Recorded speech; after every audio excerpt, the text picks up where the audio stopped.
Well, hi, good morning, and thanks so much for joining me in my shop here to work on this radio. I think this is day number 3 for this guy.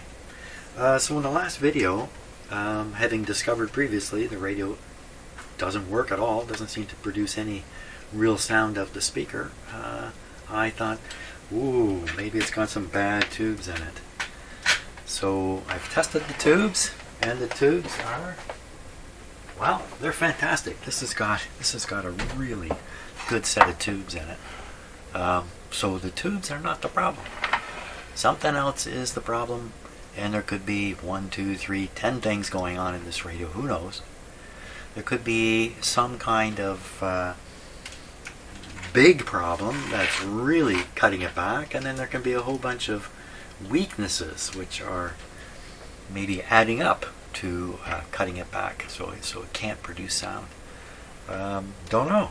And I think that's the fun thing. I think that's the fun thing with this radio, is to find out, well, why doesn't it work? It's not enough for me to say, well, it doesn't work because it's got a bunch of old capacitors. That's just a little too vague. I want to find out exactly what's wrong with this radio. Now, as it turns out, it's my radio, and I can do whatever I want with it and suffer the consequences. So now this comes out of a a nice looking cabinet that's in a little bit of a rough condition that I think I can make it look pretty good. So I don't want to, set this radio on fire and then throw it in the garbage. That's not my objective. So I'd like to find out what exactly is wrong with this radio. And I have a visitor coming here. Here she comes. A few videos ago, I mentioned my other cat, Peanut, who often makes an appearance in these videos. And I mentioned that he was very sick. He was, but he's recovered very nicely. And he hasn't come down to visit me the last couple of days, but that's just because that's him.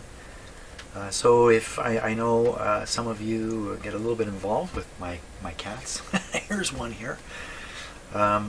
And you might be wondering, well, what happened to him? Because I mentioned he got pretty close to the end of his life during an acute illness, let's put it that way.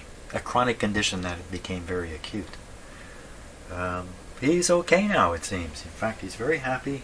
There's nothing wrong with him at this point in time, so maybe he'll show up. What do you say? Shadow looks like Shadow has a cold because she's got a runny eye there.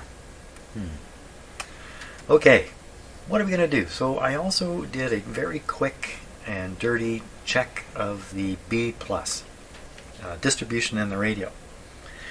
And the impression I was left with there is I think there's a problem right in the power supply.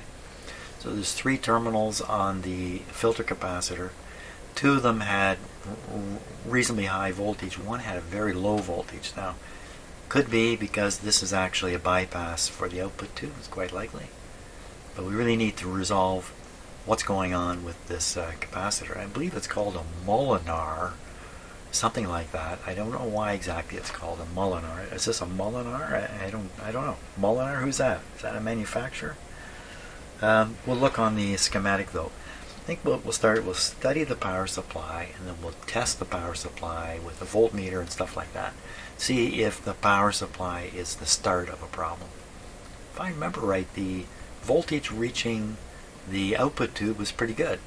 So, the way the output tube is fed its high voltage is different than the way these other tubes are fed theirs. There's a difference in the circuitry. It's not the same source. There's something going on.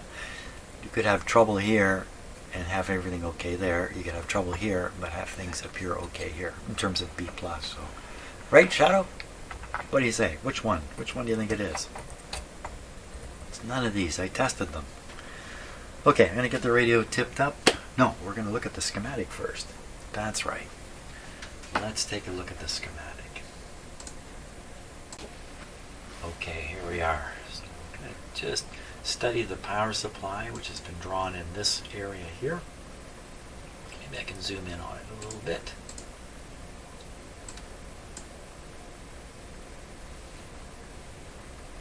So we see it says here 700 by I guess that's a V. RMS tells you what kind of meter you might want to use, a regular meter. 700 volts all the way from here to here. So it's 350 halfway, and after going through the rectifier, I would expect something close to 350 showing up on this MOL anode, MOL anode, MOL, metal oxide layered anode. I don't know what this means, I just made that up. Condenser. So we see this is the filter that I was talking about, filter capacitor in the circular tubular metal can. And we have, this is 400 volts, 250 volts, and looks like 50 volts. So that's not quite what I saw there. So in this case,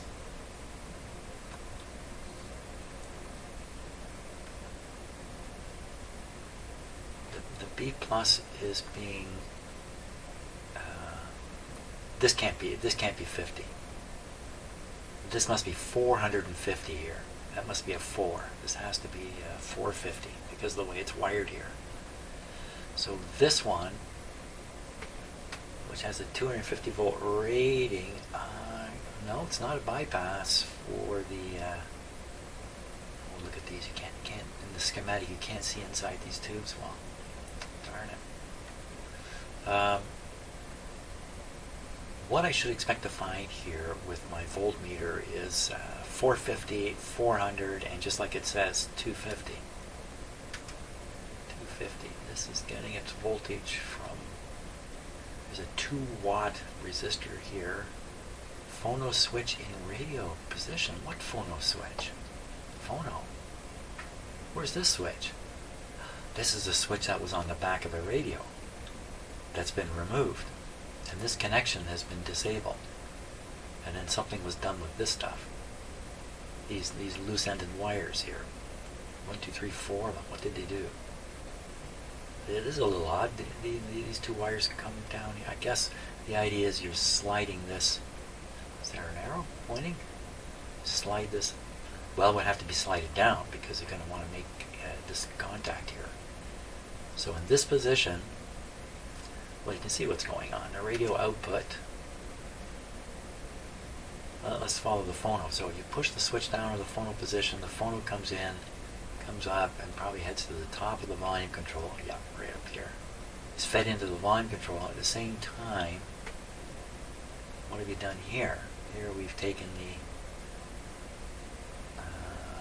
What have they done here? What have they done here? They're breaking the B plus from reaching this tube.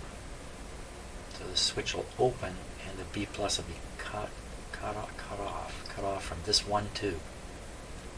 Because it will still carry on, still cover the screen here, but the plate will be off. So there'll be no audio coming out of the radio. It will just cut off this one tube here, the IF amplifier tube. But the switch is gone. These wires have been, as I'm repeating myself here, these wires have been dealt with in some way. We saw them twisted up and soldered with an airborne connection. Okay, a little distraction from the power supply. Getting back to the power supply.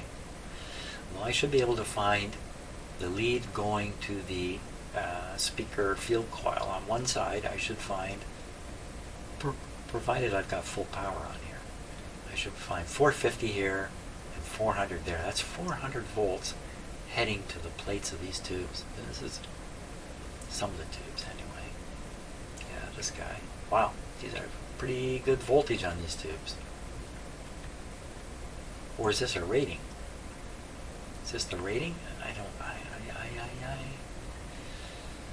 It's possible this is just a rating and not the actual voltage. Is the voltage written somewhere? Did they write it anywhere? What is all? There's something written here. So they're talking about the rating of this. Let's zoom in on that.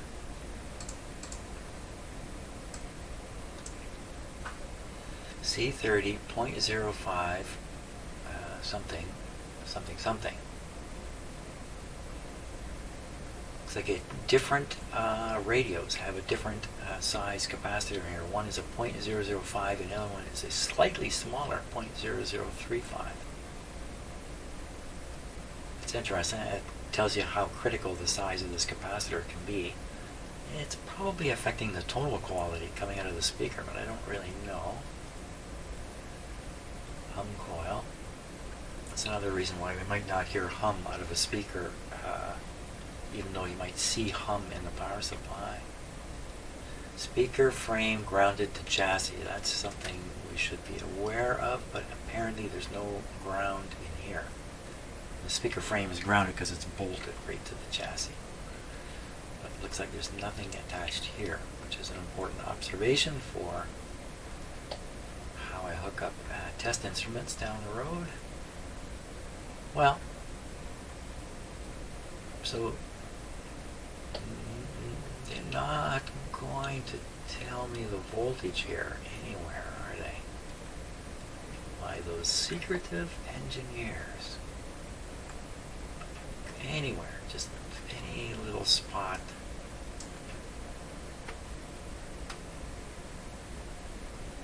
No. They're keeping that secret.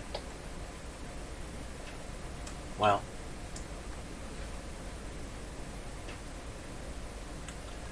so this, this voltage is reduced from this one by the voltage drop in here. This voltage is reduced from, well, where's it getting its voltage from in the first place? Oh my gosh.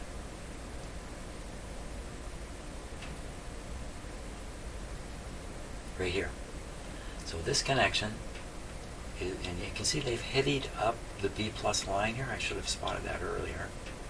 Paid attention to it. So the high voltage is heavied up on this diagram. You can see high voltage shown here. Connected here is a fairly large resistor. So they stopped showing it as a heavy line on the other side of this resistor. So, it still is like a B plus kind of voltage, just reduced by this. And then this is being fed to the screen, screen, screen. So this is all screen stuff. There should be a pretty hefty capacitor on it. There's this little one here. Oh, the hefty one, of course, is this one back here. The hefty guy. And you want a hefty capacitor on the screen circuit to, the official word is decouple it. I like thinking I like to think of it as a snuffer, snuffing out any signals that are traveling on the screen. Okay. So that's so the voltage here is 450 or 400 reduced by the drop in this resistor. So it's something quite a bit lower, but it's a screen voltage, so it's still going to be in the hundreds. Node. I should look that up. Maybe look, looks like it's got quotes, air quotes on it here. Node. I'll have to look that up. Let's go looking for these voltages in the power supply. Well, I think the first thing I'd like to do is read the voltage on either side of the field coil going to the speaker. We'd be pretty sure the field coil is continuous, there isn't a break in it, or the speaker would not have made any sounds at all, I would think. It has made a few sounds, but I could be wrong about that kind of stuff. I could be wrong about, well, just about everything. Just about everything under the sun, in fact. So, I'm going to want to spot the field coil wires. It's these two here. It's these two red ones here. Well, that's good. They look the same. These two here. Okay, so one is, now the set's not on. I'm just practicing here. One's going here, and the other one is going here. Is that absolutely for sure?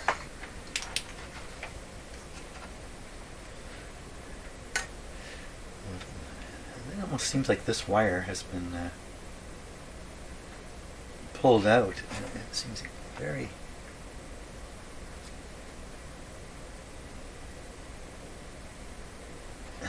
I'm not sure it's soldered properly here. Okay, we'll worry about that in a bit. So the red wire is going to the same terminal as this larger wire. Now these all look... There's another one that looks like it's not soldered.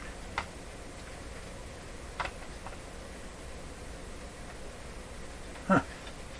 Let's take a closer look at those. How would they not be soldered? That doesn't sound very likely to me. No. This camera may be on autofocus again. Let's see what happens here. Okay, so I'm looking at these wires. I've got the brightness turned down on this camera. Hang on a sec. I gotta get this camera working right. Hold on for a second. Okay, we're good to go now. Just go up to the other end of the radio here. Okay, so this is one wire going there. That would look like original soldering to me. The other red wire is this one here.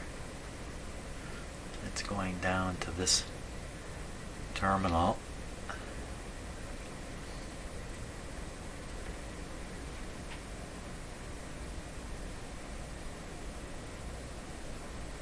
This is the wire I think may not be soldered. It wiggles pretty easily. And then the other terminal that looked also suspicious. This one here.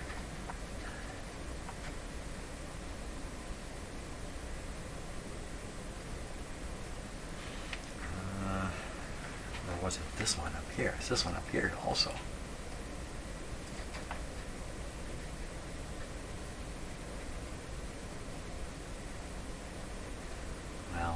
I think we'll just go on the assumption they are soldered and it's just a very weak wire.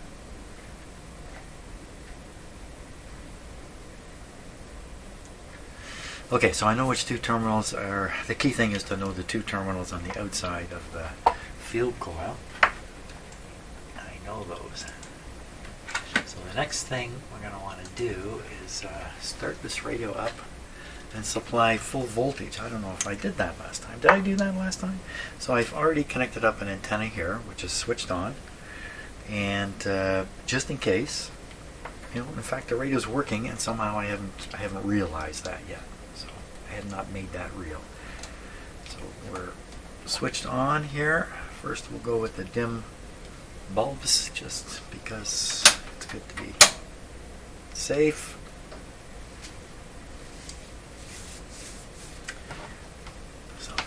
Now you're going to want to keep an eye on this meter. It's on the 500 volt scale. Okay, so we're going to go on one side. Oh, let's turn it up a bit. Oh, no, wait a minute. We got to get full voltage. We're only at 80. That's not enough. Usually these radios, I find they'll work at about 100 volts. At 80, not so likely.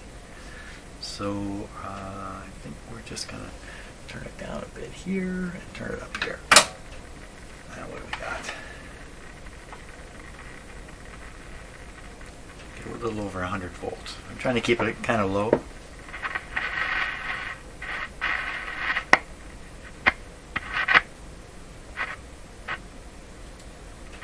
Sounds like there might be some DC leaking through this control. Not too surprised.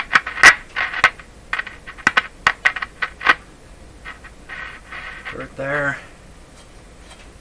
No, she's still a doesn't work at all type radio. Okay, now the voltage we're supplying 104. That should be good enough. Okay, we're going to go on one field coil. Input, output, we don't know. We get a reading of just under 300 volts. Okay, the other side of the coil was right here. We get through 250. So we got like 50 volts dropping across the field coil up here. doesn't seem unusual. The voltage seems okay. So at this point it looks like the power supply is doing its job. Somehow the power is not getting through the radio. Let's double check some of this stuff. Now, first of all, on the output tube I found a nice high voltage somewhere in here. I can't remember where. So I don't want to go through the tube manual just now.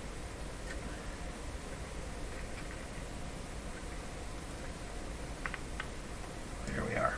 So we got 250 volts either on the screen or the plate of the output tube. Let's try this one here. That's a little bit less, so we probably did plate and screen there. So the voltages are on the tube, sufficient to make it operate. Which is probably why we're hearing little sounds come out of it now and then. The next tube back, pretty sure it's this one here. So we'll just work our way back now. We'll do a little more careful voltage checking here. Looking for anybody with some voltage. Sounds like a grid. Anybody with some voltage.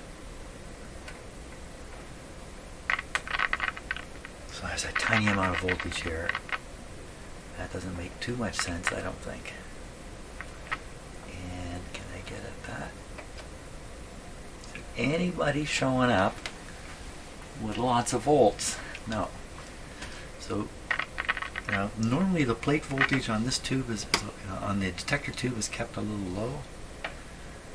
150 volt scale, and we're looking at 40 volts, so that's just too low. Nothing terrible seems to be happening with the radio, so I'll leave it operating and get my book out here. What tube was that? That was a, can I remember? Not offhand, I cannot remember, so let me just take a peek at the schematic here. 6SQ7, of course, 6SQ7. Wearing out my book here.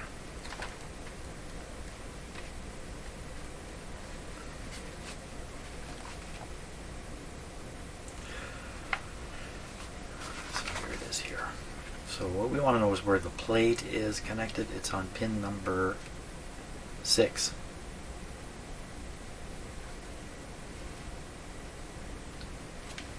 Pin number 6. Okay, so we just have to contact pin number 6.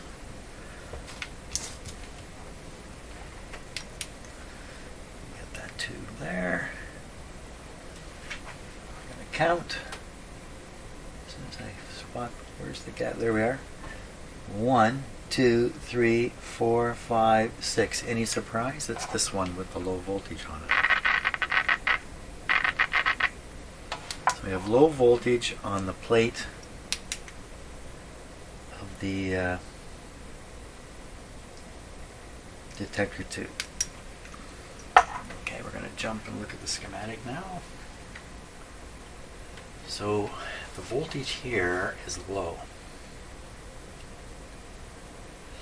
Voltage is arriving here through this resistor from here. Same voltage that's supplying the plate and screen of this tube. We measured the plate and screen high here, so it's high on this wire. But when we get to here, it's low. This resistor is beating down the voltage.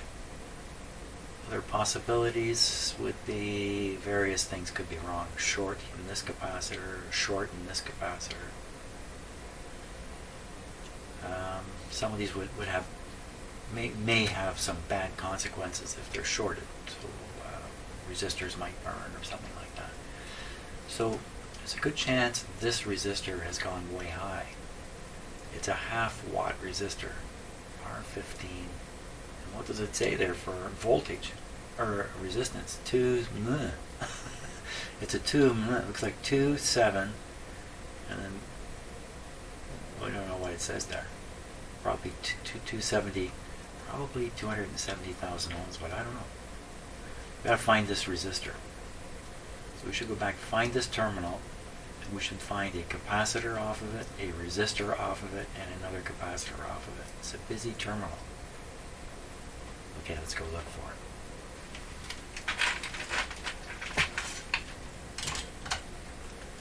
The radio's on. The radio is on. It's not making any noise, so luckily the little pilot light here is keeping me aware that the radio is switched on.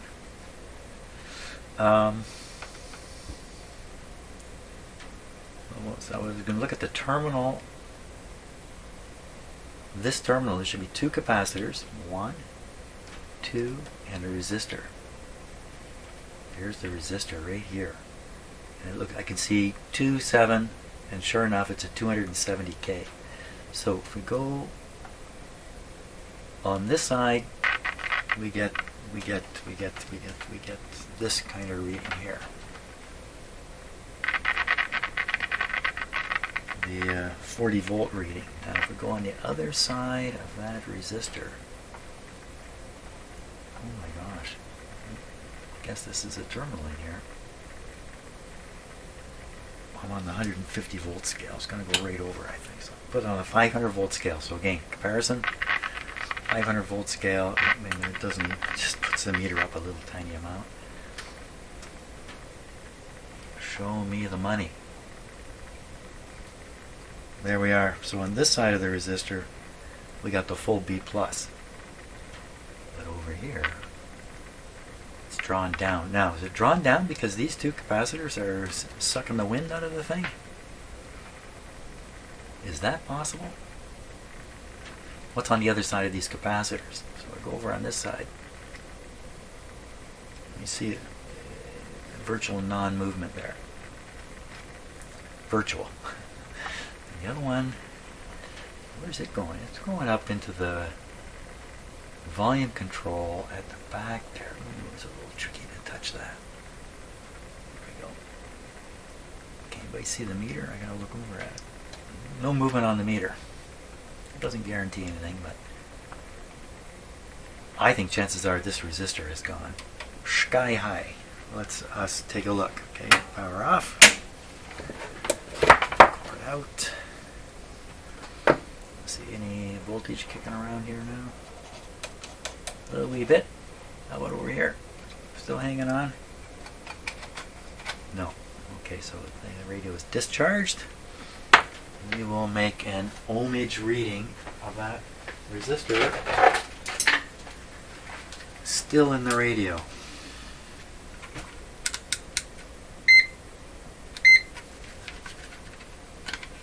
That's my meter saying good morning. The Allen meter. Thank you again, Alan, for sending this meter. It's become my go-to meter. That shouldn't do anything. Okay, Mr. Resistor. Mr. Resistor. I just keep coming up with them. Here we go. Trying not to put my hand in front of the meter. That's not going to work. We're going to try this. Okay, across this resistor. Okay, I can get it right in here. Maybe not.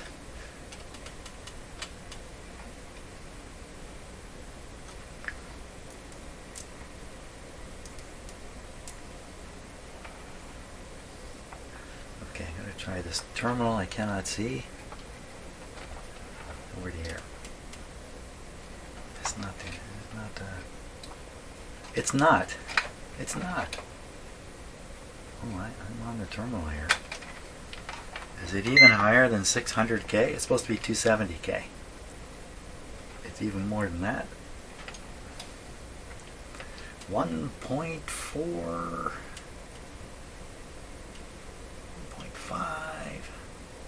1.5 mega ohms on the resistor. That guy's got to be changed out.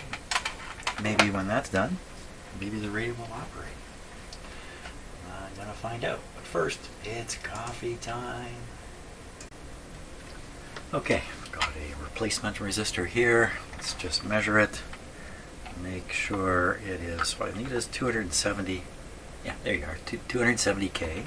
Very good. Okay, fit this guy in where that guy was. Okay, let's cut him out. We're gonna. I did test this in circuit. The way I see that is the resistor can only read if it's interfered with by alternate current paths during the test. The test will go low. Instead of reading 270, read 200 or something like that.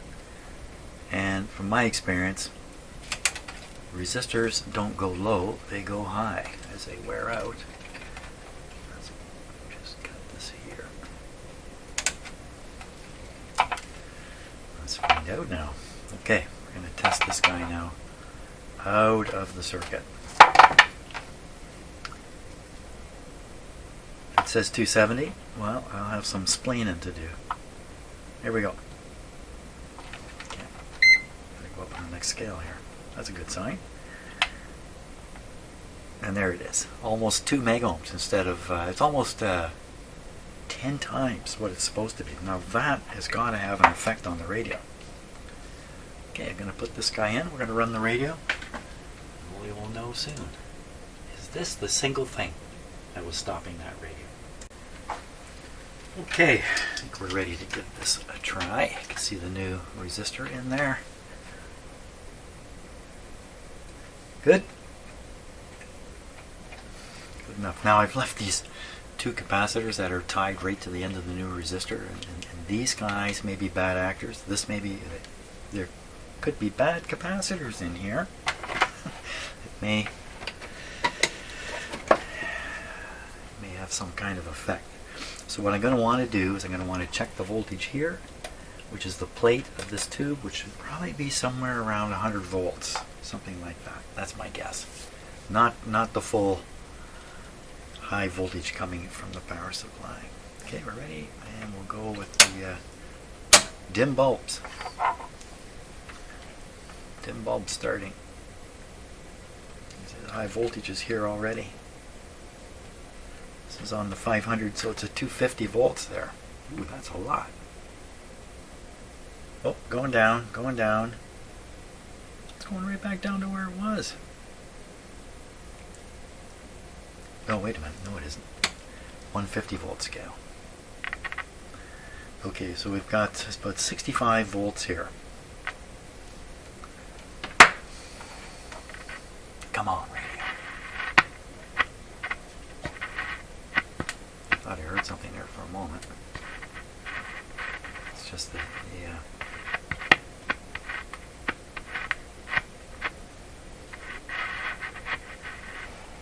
okay, let's try a different band. No.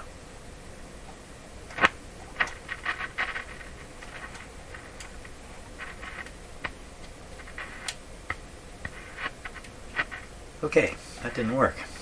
Did not fix the radio. Another band? Why not? Didn't do anything.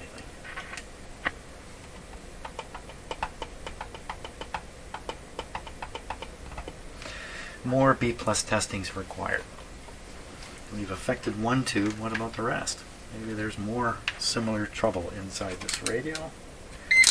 So, yeah, not this meter. Not this meter. This one over here. Right. Okay, so on the 500 volt scale, we now have a high voltage on this tube. We have high voltage on the output tube. I mean, if I touch the grid here, is it really noisy? He says. Not particularly.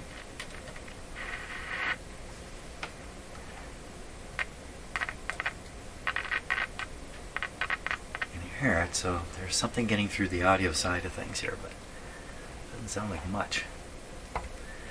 Okay. Let's just go to the next tube. Next tube would be down here. Is there high voltage on this tube? A little bit of voltage on this thing, whatever that is.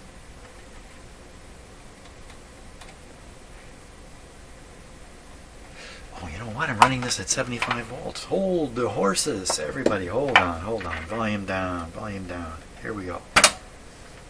Give it the works.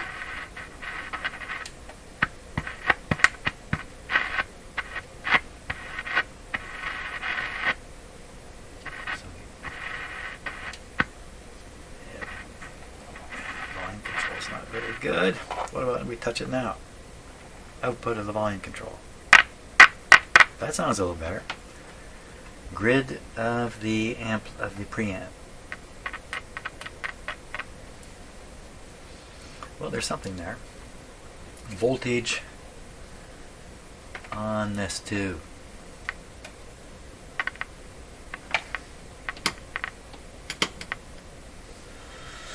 Well, it's up around 80 volts, and really that's not bad for the detector tube. That's probably correct. Oops, wrong way. Okay, on to the next tube. Never did find that. High voltage. Trying not to short anything. Ooh, ooh, ooh, ooh.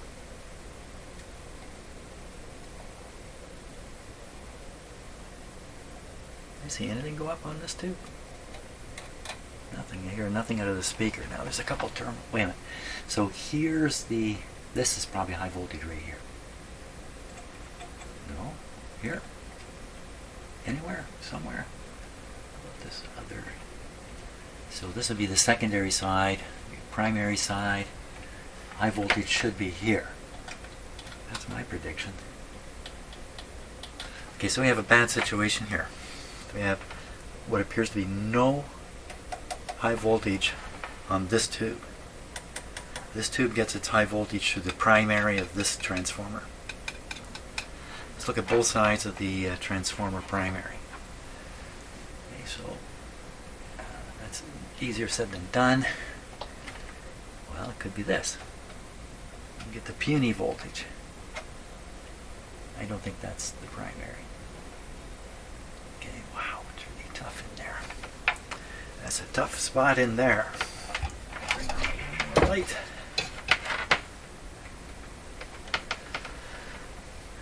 So we're looking for primary side voltage on the second IF. Okay, not going to short anything out, are we? It could be, okay, so testing here is 0. And testing here. 0. A little tiny thing happening here. And we've got the last pin. What's the other side of this? There we are. Like high voltage entering the coil. And on the other side of the coil, this is what it looks like. We get this.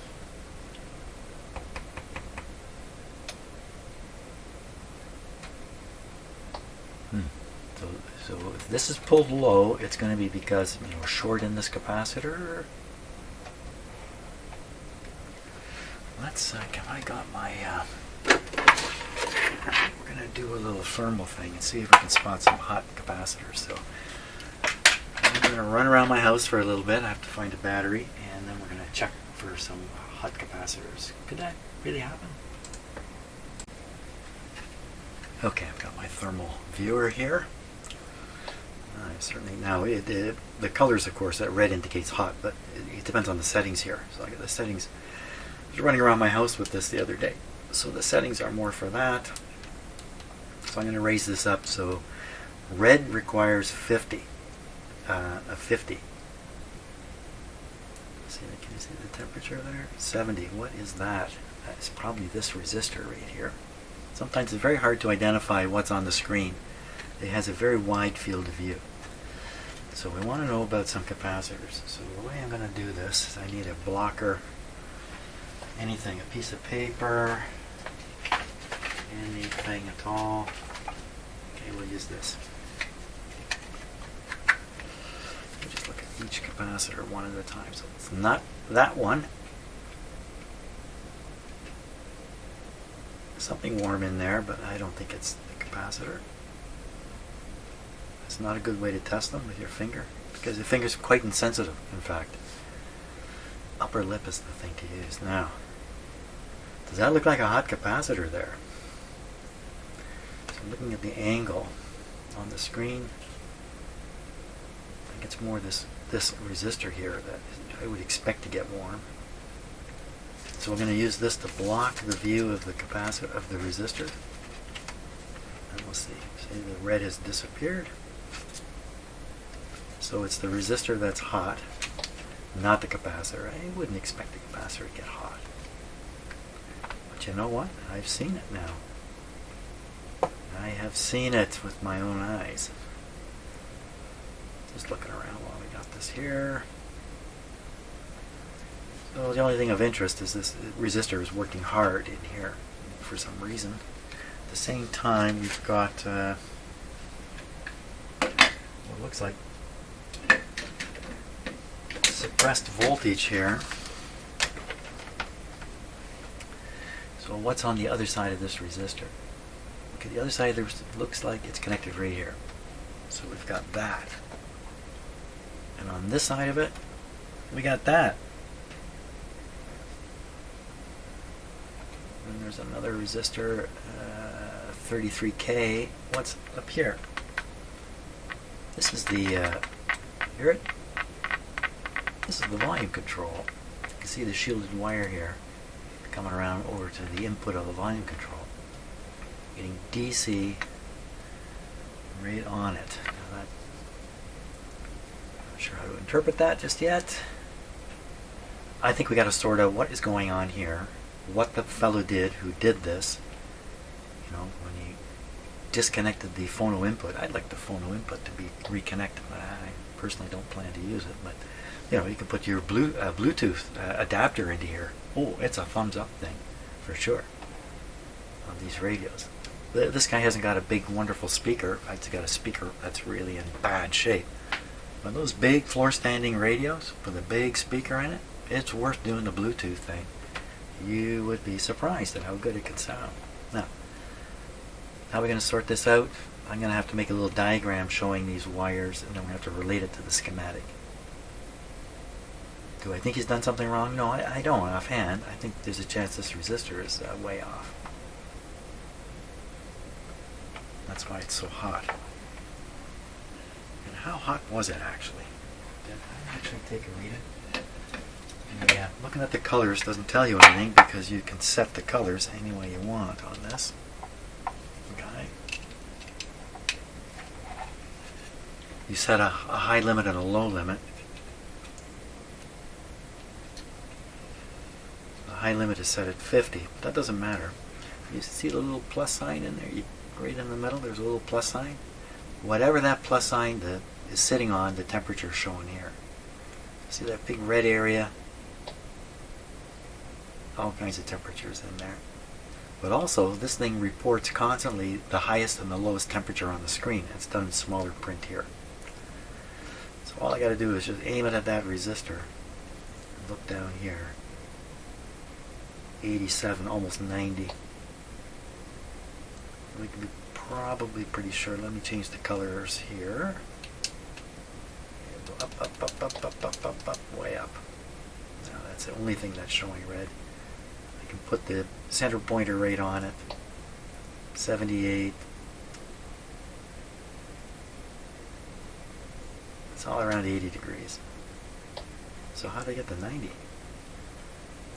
86, that's the same thing. 86, 80, 87. So it's around 80 degrees. So, okay, 80 degrees. Is that okay? Well, it may be okay for the resistor, but I think when you get up around 90, 100, then you're starting to get into the danger zone for the component itself. But 80 is pretty high, and it's going to be sharing its heat with other things in the area. That doesn't sound like they intended it to be 80. Now, it's not in its regular position. It may have been laid flat up against the back for cooling purposes. See this other higher wattage one up here?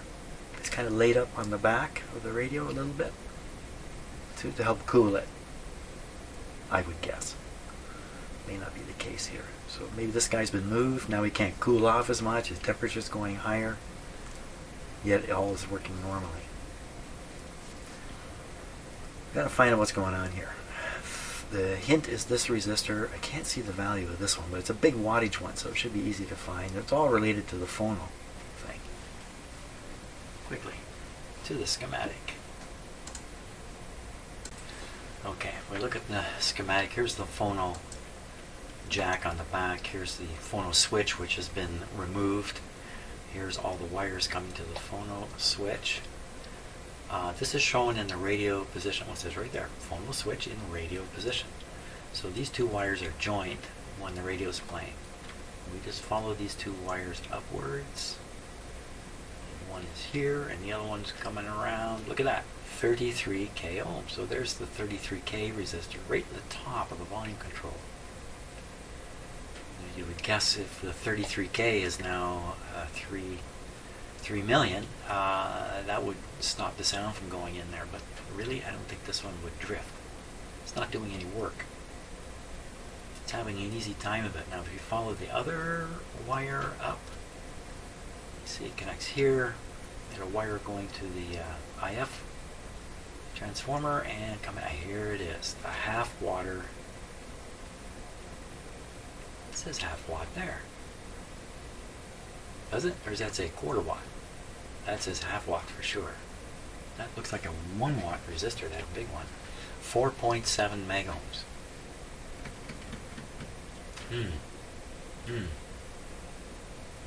We'll have to try measuring this. I just realized the radio is sitting here on. I'm going to turn it off before I forget to do that. We got to try to read this. 4.7 meg ohms. Okay, let's give it a go.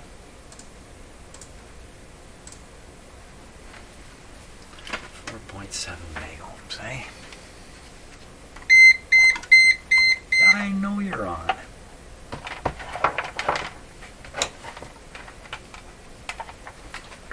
It's one of those meters that just goes off when it wants. Ohms. So 4.7 meg ohms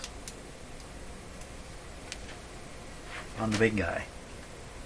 I can't see his lead. Right, it's the other side of that resistor. Right. This is easy. So we're looking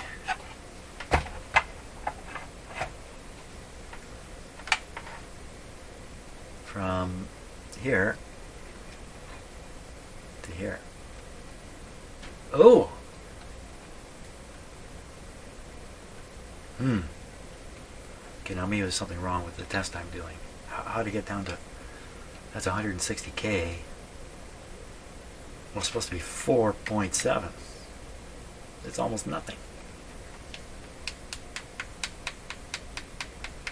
I'm doing something wrong. I'm doing this in the circuit. So it's quite clear. There's no doubt. It's quite clear and there's no doubt. It's going to that terminal. There's just no question.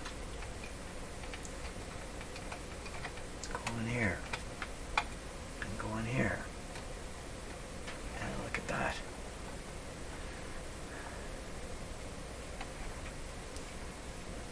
What's going wrong here? I mean, this is crazy. Must be because it's in the circuit.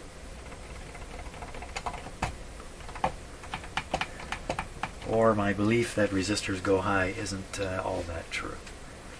How it goes low, I don't know. But that's really low. That's shorted out. Is there a capacitor to ground or something that's influencing this? Well, there's a capacitor right here going to ground. This resistor's not tied to ground. Yeah, take a look at the circuit diagram and see what it is that could influence this. Now, just before, let's just take a look again. We've got, so this looks like a lead to the IF, lead to the tube, the 33K, and the question mark resistor. The lead to the tube goes to this capacitor, which goes to ground. So lead to a grounded terminal on the IF amplifier tube. See if I can remember all that. This is the IF amplifier tube. And we're looking at, where we go, this big resistor here. So on the bottom of the resistor, there's the capacitor that might be shorted. We'll see what's up here.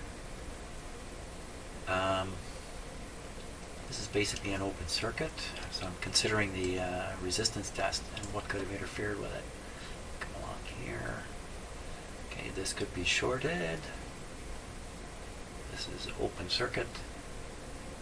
This is shorted. This is the band switch here. Switch front section. So I could fool around with the band switch and I might get a different reading if there's trouble out in this area. Put the ohmmeter on, and now let's go back here and see, really rationalize this out. So how would I get such an incredibly low reading here? A reading from here to here. There's nothing this way. It's all, ooh, there is something this way. There's this capacitor. That's a mica capacitor, not likely to be shorted, but no guarantees here.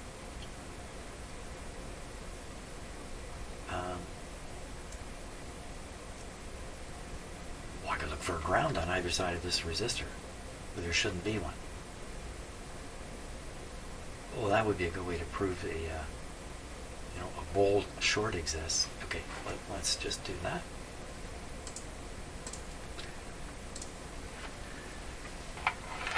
Either side of the resistor grounded.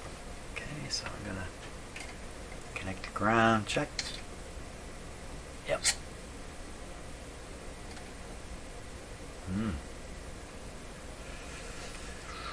150K. And the other side? 150K. That's not clearing things up for me. 150K. So we're adding the 270 to the 150 by doing that.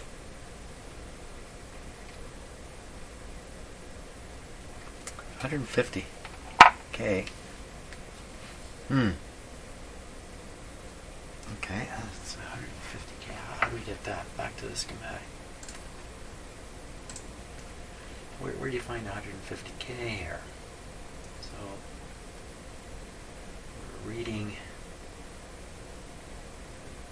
which end were we reading? So this end is the end with the 33K on it. In fact, you could just draw a line right across here. Just connect these and erase all these other lines. The audio is coming out here after being rectified. And it's fed straight through this resistor into the volume control. So on either end of this resistor, I'm getting the same reading. So there's a ground here, but you got to work your way through this volume control and through this guy. 150K. So 33 plus what is this? This is volume control 1 meg. It's a 1 meg volume control. There's a very large resistor here, 10 meg, super large resistor. So if this is faulty, I could move the volume control and see if that varies these readings. Work the band switch and move the volume control.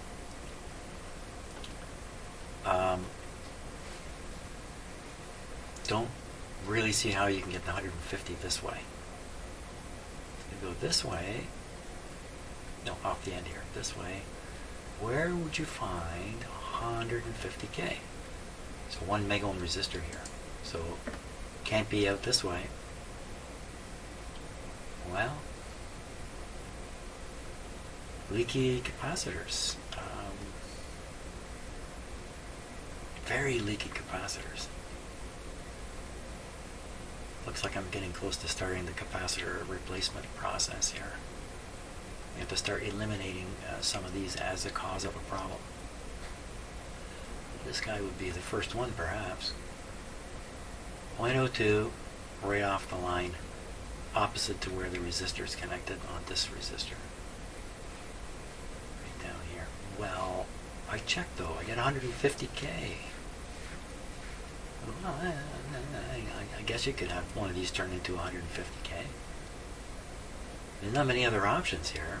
You get 150 on both sides of this. 150, get the same reading on both sides of it, and when I read through it, it's around 150K. This resistor instead of 4.7 megs. How can that be? How can that be? Freeing up the resistor so I can test one end of it. That's a mess. That's a mess. Oh, guess who's here? Mr. Peanut. I was talking about you. There he is. Hey, Peanut. What? What? See, now he's not coming in the shop because he wants me to come out of the shop. That's his message. Hey, come on in. Oh, no, he wants me to come out. He wants to spend some time with me. He's in a very good mood these days because I think basically he's had a chronic problem and we haven't really recognized fully. And now we're correcting it, so good news. I'm going to stop for now. This might become the end of this video because because of him. It's his fault. Okay, Peanut's all fine now, and you know what? I can't stop. So I had been looking at the schematic, and I had been thinking about this, and I had been looking at that, and I think this is a big mistake. A little hard to see in the camera. I'll give you some poor person's 3D view of it. What is going on here? There are 4 connections being made. Big resistor, small resistor, and then 2 other wires, one going to this tube, this is the IF tube, excuse me, and the other one going to the IF can, this IF can, with this thing on it.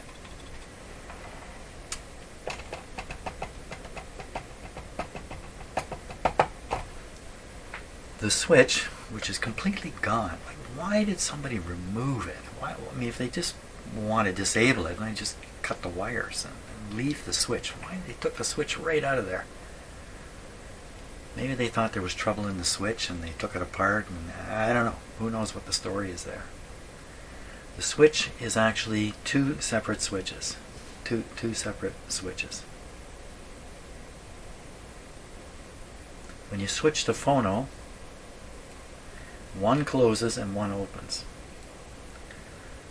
Actually, there's 3 poles on this. This is the audio switch. This is the B plus shutting off the radio by canceling the B plus to the IF tube. And these wires goes to the IF tube.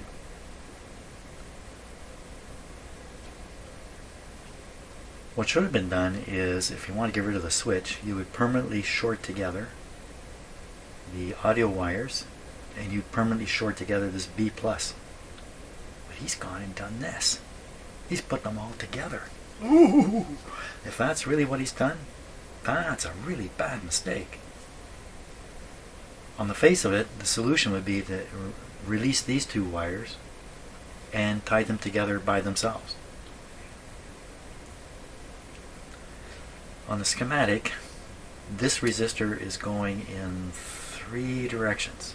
So 1 through the resistor, 1 through this resistor, and then a 3rd direction. Or is that really true? That may not be true. Okay, I think that's what he's done.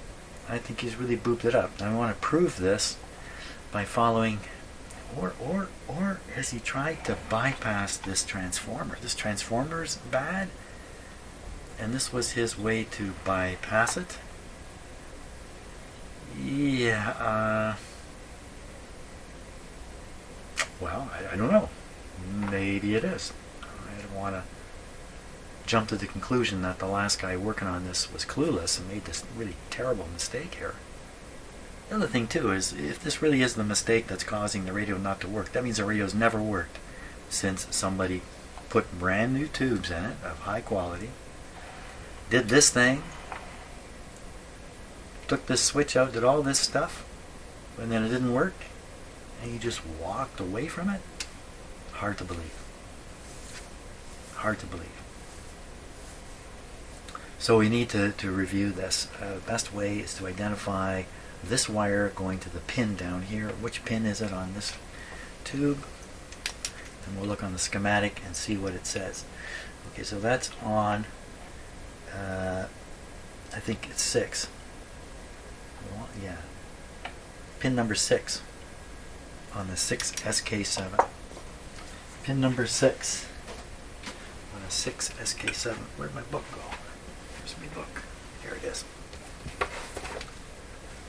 Pin number 6 on a 6SK7. 6. It's going to be the plate.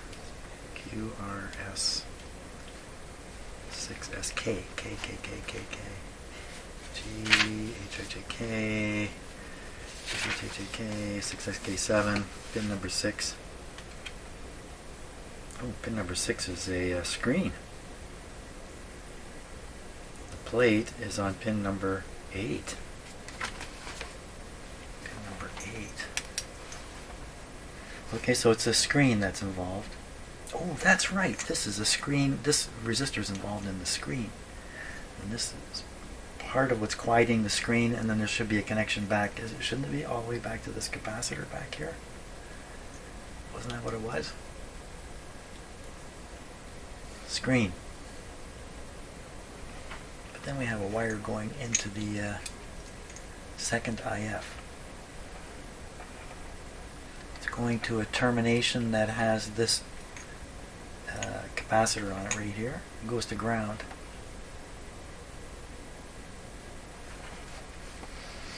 Okay, let's look at the schematic and see what we can sort out here.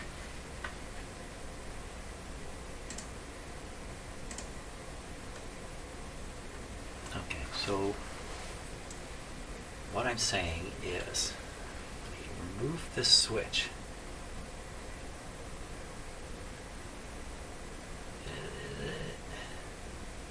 Is this supposed to be an electrical connection here? No, you know, they show a little break here, and they show a little break there. So I'm going to guess that they're trying to say this is not an electrical connection here. It would be kind of weird if it was, I think.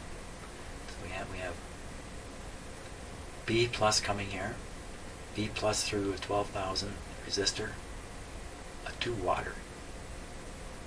Is that what I'm looking at? 12K. Oh, maybe it's maybe I got this wrong. Maybe this is some other resistor. So this guy would be on the high voltage side of things. 2 watts. That looks more like a 2-watt resistor for sure. Okay, so I think I identified the wrong resistor. So this resistor, this part of the switch, out, and I have to find this one, 4.7 megohms. It's going to be a green yellow something, half water in there.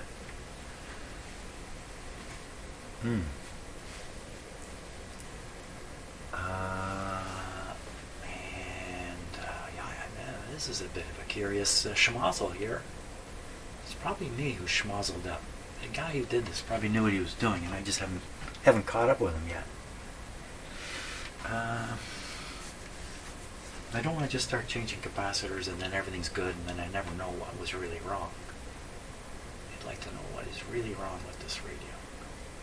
If it is a capacitor, I want to find it. And okay, you know what? I am going to stop now at this point because this is it requires too much brain power for this time of the morning, and I like to reserve my brain power for some other things today. So tomorrow we'll just go right at this problem and sort this out for good. Good. Okay, that's the plan.